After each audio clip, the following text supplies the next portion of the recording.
তো আগের ভিডিও দেখেছিলে যে আমরা অযোধ্যায় পৌঁছে গেছি। সো হ্যালো এভরিওয়ান, আমি হচ্ছে রিমা আর ওয়েলকাম টু রিমাস ব্লগ। এর বাড়িতেও তাই হাবিজাবি খাবে না। খাওয়া দাওয়া শেষ করে তো আমরা এখন যাচ্ছি মন্দিরে, যাচ্ছি অযোধ্যা রাম মন্দিরে। গলায় কথা বলতে ভীষণ কষ্ট হচ্ছে, আমি যতটা পারছি বলছি আর কি।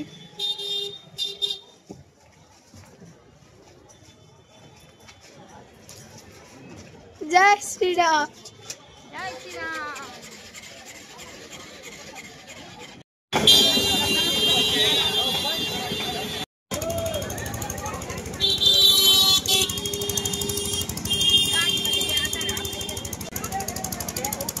যেখানে যাচ্ছি কোনো না কোনো কাণ্ড হয়ে যাচ্ছে। একবার এক মোড়ের মাথায় দাঁড়ালাম, বলি ট্রান্সফরমার বাস্ট হয়ে গেল, দাও দাও করে আগুন ধরে গেলো, দৌড়ায় চলে আসলাম আমরা এই সাইড। যেখানে যাচ্ছি সেখানে কাজের জায়গায় অকাজ হয়ে যাচ্ছে।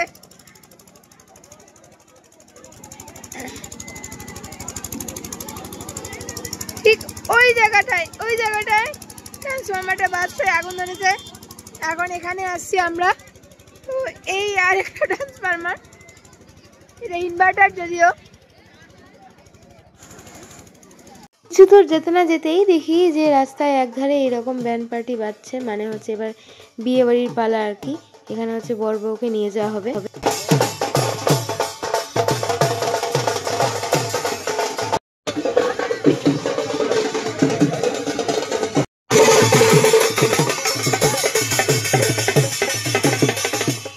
সব জায়গায় সব রকম ভাবে নিজেদের ইচ্ছা মতো আনন্দ করিনি। এদিকে মার প্রতি একটু নাচছিল যেহেতু ব্যাম্পারি বাজছিল।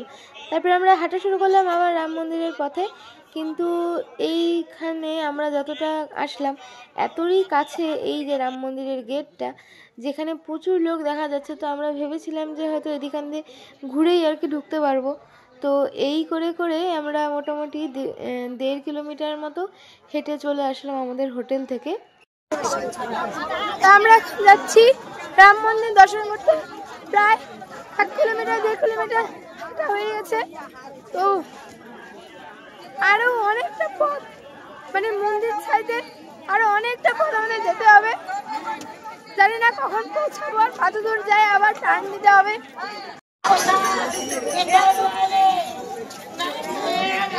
পুলিশ চৌকি पर आने की कृपा करें।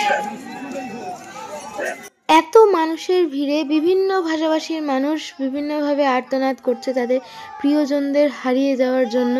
মানে আমরা সারা রাস্তা শুধু নিখোঁজ হওয়ার মাইকিং শুনতে শুনতেই গেলাম আর কি।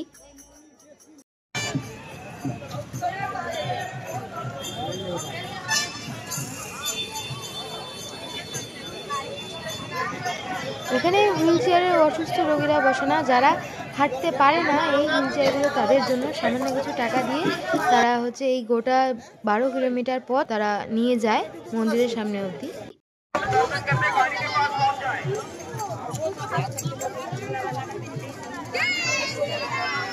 যাচ্ছি হনুমান মন্দির। রাম মন্দির যাওয়ার আগেই পড়েছিল হনুমান মন্দির। তো সবাই বলছিল যে হনুমান দর্শন আগে করতে হয় রামের থেকে। আমি কতদূর কি জানি না, তবে রাস্তায় পড়েছে জন্য আমরা সবার আগে হনুমান মন্দিরে যাচ্ছিলাম, আমি বাবা মণি আর মা মিলে।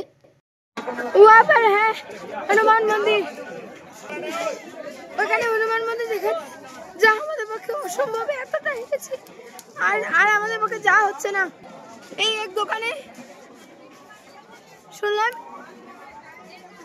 এই সেই মূর্তি যেটা ওই মন্দিরে রয়েছে, সেখান থেকে প্রণাম করে নিয়েছি।